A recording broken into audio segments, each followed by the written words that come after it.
So I thought I'd make a short video about trying to be vegan in Tokyo. Before I start, do you like my sweatshirt? It's kind of beat up. It had a hole when I got it. I think I had it shipped from Sweden. Ileko is my favorite waffle iron manufacturer turned dumbbell manufacturer. I love things that become other things, and Ileko originally made waffle irons, and at some point they decided to make weightlifting equipment, and now they're among the best in the world. Um, but I digress. My first experience in Japan was 30 years ago. I came to Japan for 2 years between 1996 and 1998. And that's when I toyed with being vegetarian a bit. And that's when I first started weightlifting more seriously. So it's not completely unrelated. When I came to Japan in the 90s, it was quite hard to be vegetarian. I didn't even know the word vegan at that point. But when I traveled around with people who were vegetarian, even those who were very fluent in Japanese, struggled a lot. People, especially in the countryside, didn't really get the idea of intentionally not wanting to eat meat for no other reason other than ethical concerns or preference.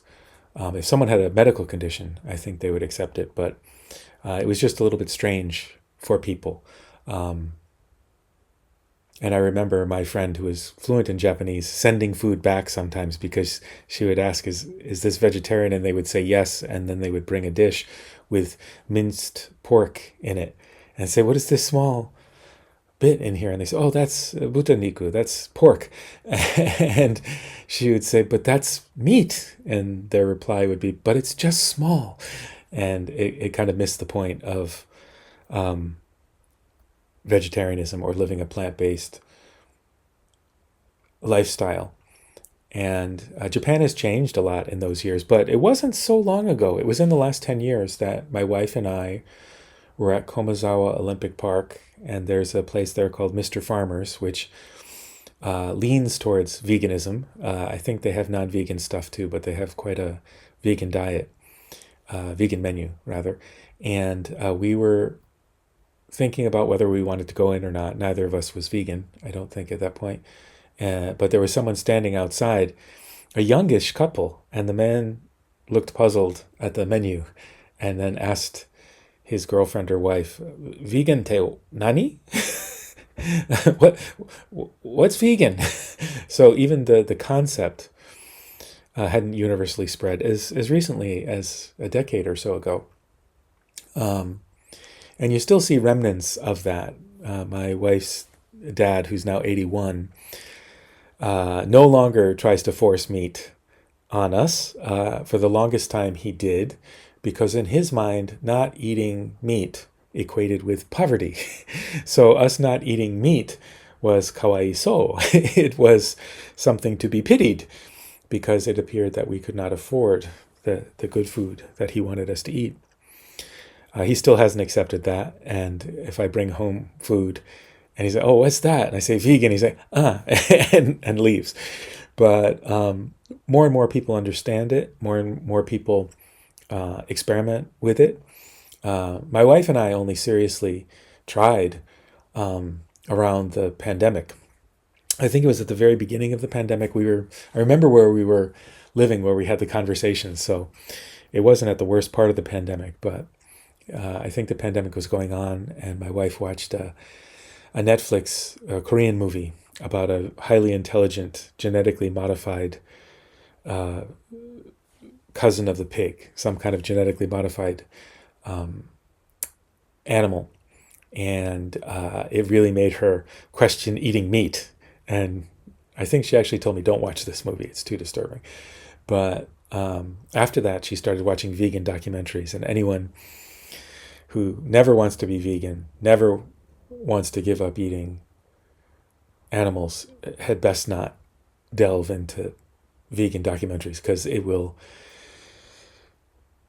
it will challenge your belief systems because we were kind of watching these things and we're like, oh, it's kind of locked down and we don't have anywhere to go. And we're like, double O, this is quite shocking. So we made a go of it. And at the time we were living in Yamanashi, in the capital of the prefecture of Yamanashi, and there was one vegan restaurant in the whole city that we found. And we went there regularly, but my wife is a great cook and she made things and we tried it for a while. But then her mom got sick and we had to move back to Tokyo. And then she was cooking for her mom and her dad. And she started eating meat again after several months of being vegan. I think I made it 10 months, nearly a year, trying to be vegan. And I was quite good about it. And only a couple times did I find that something I thought was vegan turned out not to be vegan because I hadn't looked carefully at the label. Which is something that happens to a lot of people in Japan because a lot of things have fish broth or have some kind of meat-based additives to it. And, I didn't even realize that for very strict plant-based people, standard sugar, because of its processing, is not considered vegan. So it was a challenge, and we had fun with it, but it kind of limited our opportunities to eat in different places. Because before my wife would eat most anything, I was always a little bit more picky, but it made things more challenging, but also interesting and exciting. And at this point, some years later, I would say I'm probably one of the most knowledgeable non-vegans about vegan establishments in Tokyo. So much so, I've given advice to people who had a vegan relative visiting, and where should I go? They would ask me, and I would list a dozen places off the top of my head that I knew. There was really quite a boom during the pandemic and after the pandemic for vegan restaurants, and I think we've kind of passed that, and it might be a little bit of a vegan decline because some great places have closed. Some didn't really survive the pandemic in full. There was a great vegan pizza shop, which I'll talk about a little bit later, called Homecoming Sicilian Pizza, and some announcement in the back. Oh, I think my wife is buying our dinner on PayPay. Payment service here. A wonderful Sicilian vegan pizza restaurant, which delighted people in the area where it was. Didn't survive, but it evolved and became something else. But there were two great burger shops. There was Superiority Burger and Great Lakes Burger. And I'd been to both of them, and I actually spoke with the owner and founder of Great Lakes Burger. And he said there was not a feud, but people kind of thought one was stealing from the other because they thought of Lake Superior when they heard Great Lakes Burgers. But at least the man who did Great Lakes Burgers, I think he was from the Pacific Northwest. But anyways, they had wonderful vegan burgers and fries and tater tots and junk food. And Superiority Burger was also wonderful, but very different style. And both of them closed. And several restaurants in our area closed. Some closed, and I never even went to them. I didn't even know that they were there until an internet search showed that they were there, and then a deeper internet search showed that they were permanently closed. So, over the 30 plus years I've been connected to Japan, the last 21 living in Japan, I've seen people become much more knowledgeable about different diets and much more curious about different diets.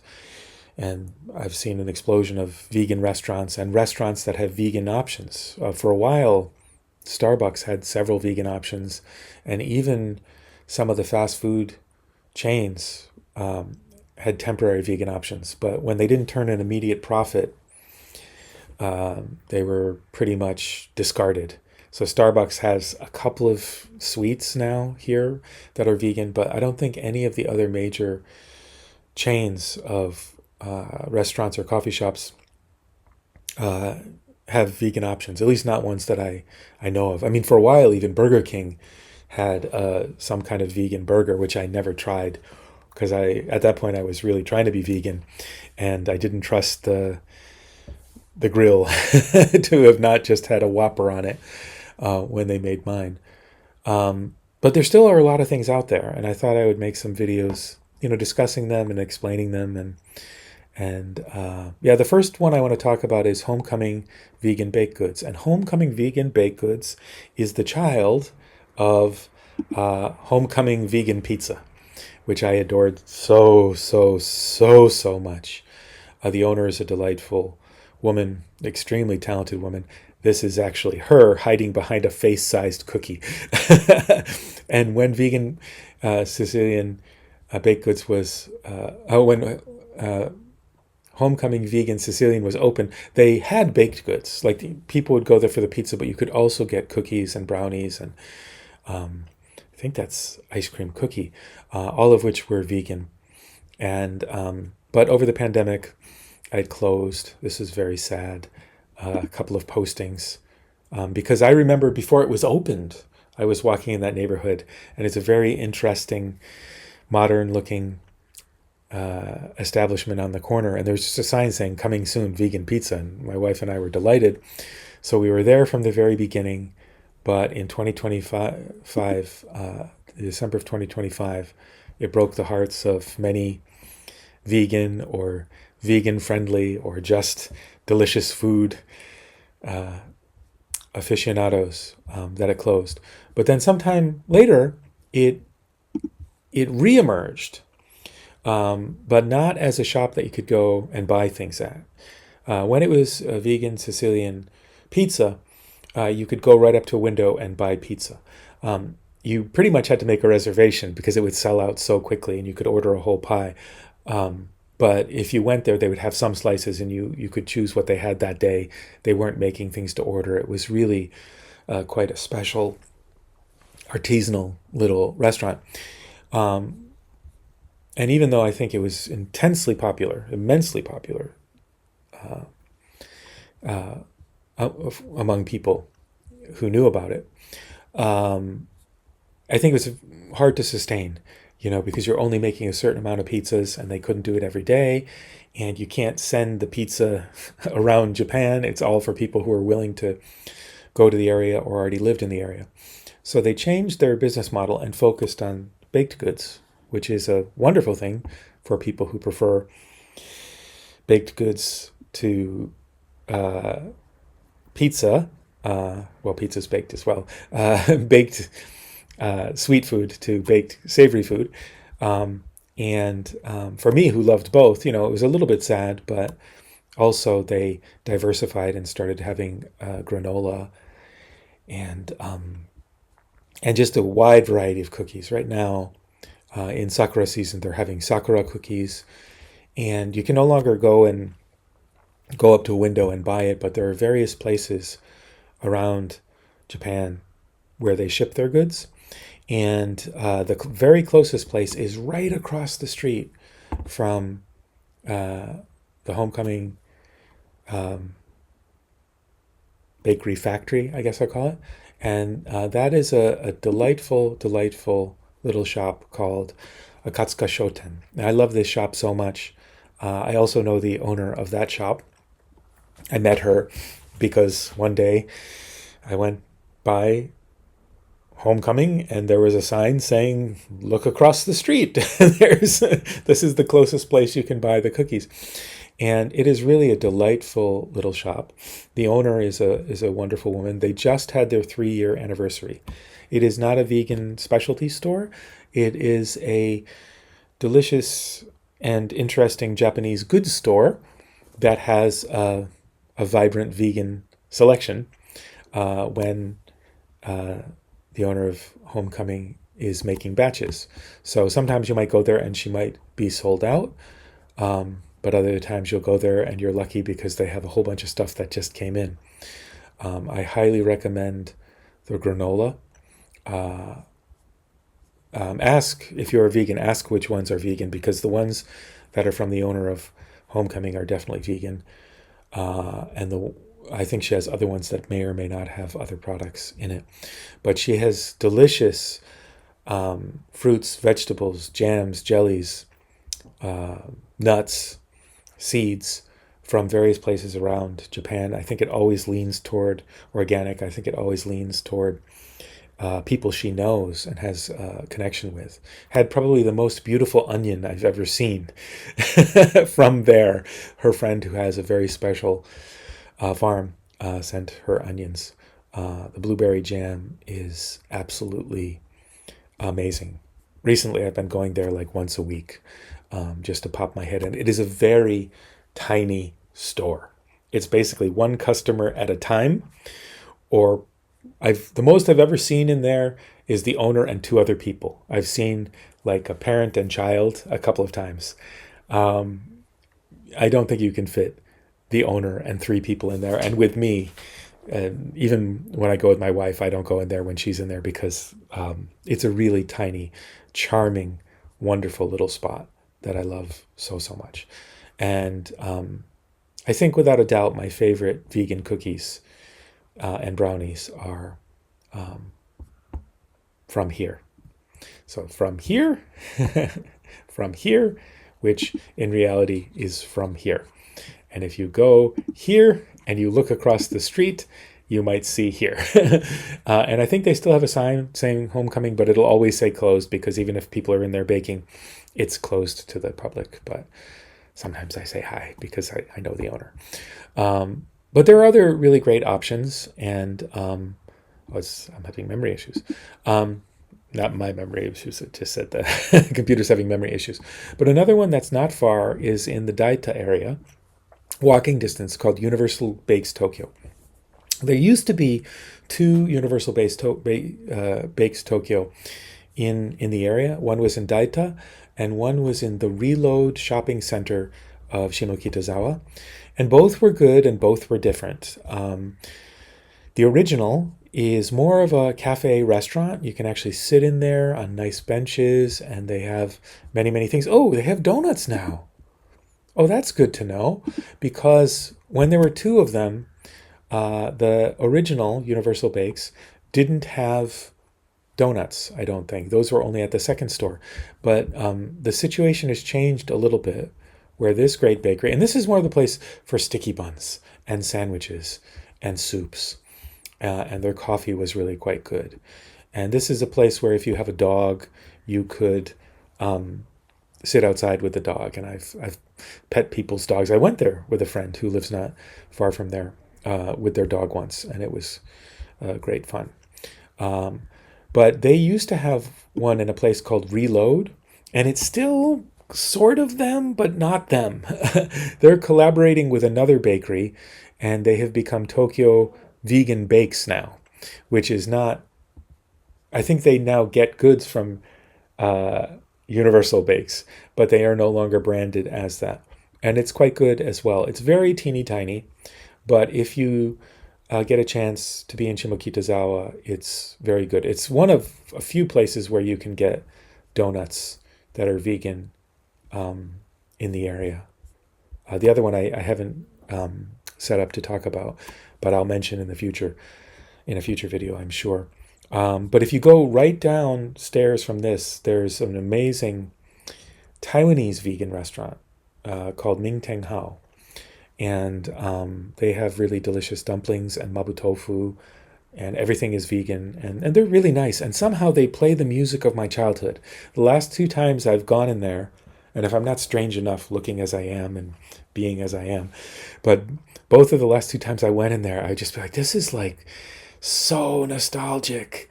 These are songs that I listened to driving in a car with my mom in the 1970s, when I was an elementary school student. So it's just kind of charming and fun. Great. That shopping center has a famous coffee company called, I think it's Ogawa Laboratory. And then right next to it, there's a famous coffee place called Mosque Coffee, which has Turkish-style hot sand coffee. And then up the way, there's the best bagels in the area. I don't think they're vegan, but they're really good, at a place called, I think, Sidewalk Cafe. So just like a lot of stuff there. And For people who know Tokyo, Shimokitazawa is the place for used clothing. It's called used clothing heaven. Even famous K-pop stars sometimes take pictures of themselves there, walking around and shopping. And it's also an old theater district with a famous theater, and some celebrities live there. But this is, really worth checking out. If I was going to go to one or the other, I have a stronger emotional connection to the original Universal Bakes. I've met very great friends there, and it's a little bit slower pace. It's more of a back neighborhood, where Shimokitazawa is a very, very hopping neighborhood. Another vegan cookie you might want to try is those of Palace Hotel Tokyo Bakery. I've never actually been to the main Palace Hotel. I think it's very swanky. I don't think I can afford to stay there. But as you can see from this website, it's a very, very shishi fancy bakery that has some vegan options. I don't know if this is going to show up on the video, but I get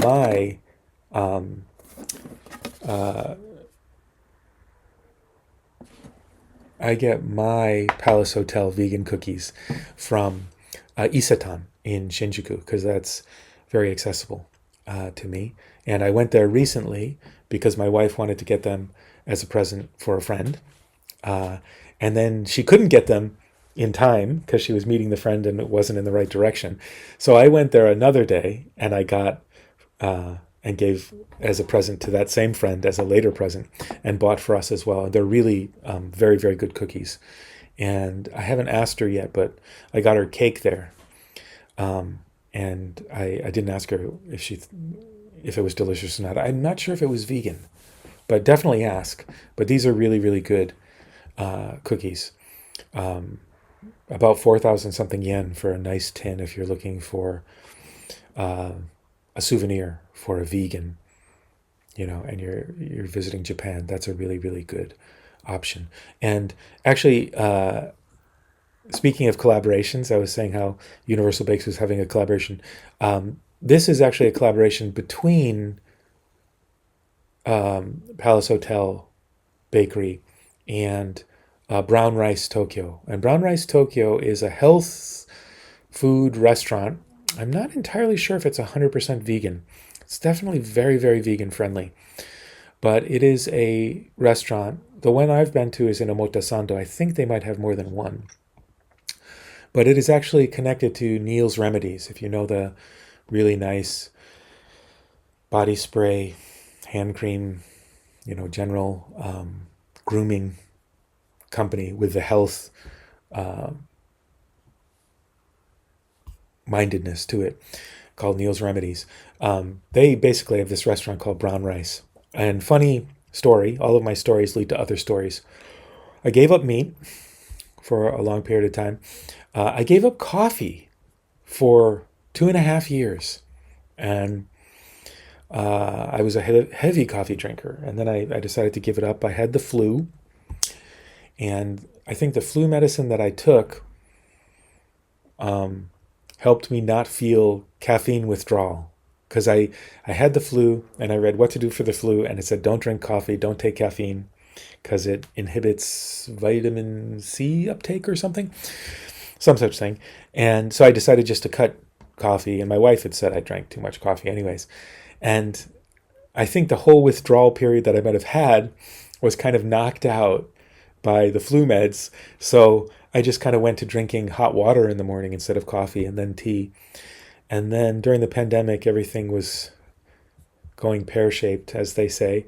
And it was becoming more and more challenging. And my wife had moved back to Tokyo. And I would later move back to Tokyo to help care for her mom. And it just one day I'm like, I'm having coffee. And I posted a picture of a Brown Rice restaurant coffee. And it was my first coffee in 30 months or something, after drinking, 6 to 8 cups of coffee a day before that. But anyways, Brown Rice is also a really great place to enjoy vegan food. But basically, and my thumbnail will reflect this, Homecoming Vegan Baked Goods is probably my favorite cookie.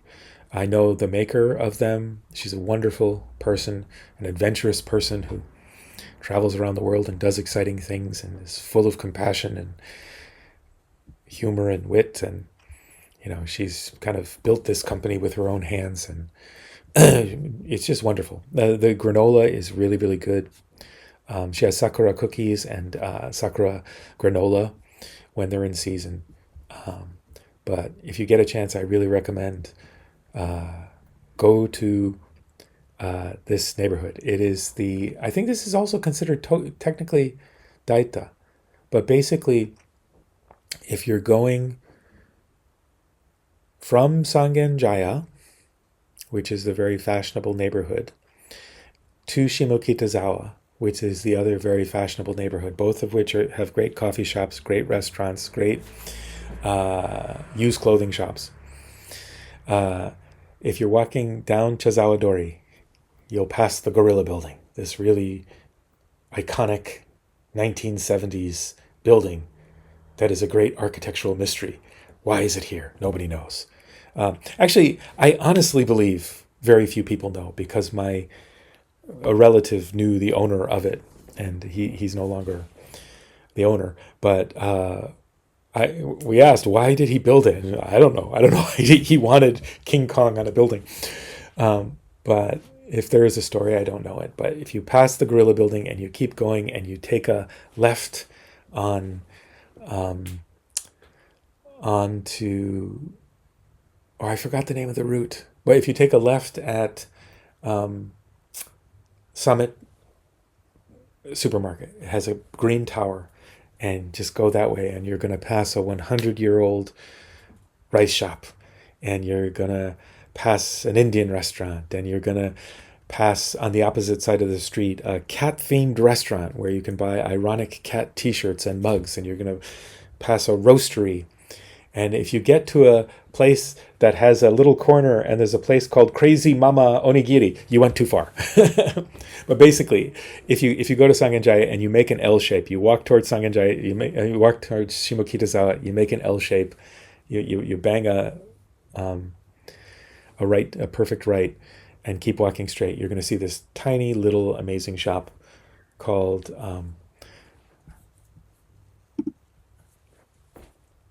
Akatsuka Shoten. I don't know why I always stumble on this. And then you'll be able to get homecoming vegan baked goods. But if you go to their Instagram, there are other places that you can get in Japan. And you can even, if you're in Japan, you can order directly from their website. And you have to move quick, because I think it's usually Wednesday she opens it up for orders, and then all of the stock will be sold that way, and it'll sell out really quickly, because people who know, and they enjoy. But anyways, stay safe out there, be kind, and if you like plant-based food, I highly recommend it. I am in Japan, I don't know if this is in America, UK, Canada, or whatnot, but in Japan people would call me a flexitarian, I think, which I find hilarious because I'm also a weightlifter. So for me it has kind of a fun meaning. But I haven't eaten red meat in a very, very long time. But I will eat fish and I will have eggs. I don't really wear leather anymore. I haven't thrown away old shoes, but I have other shoes that I wear instead. But, that's just my own personal preference. And I thought I would share a little bit about it. So, take care, stay safe, be kind.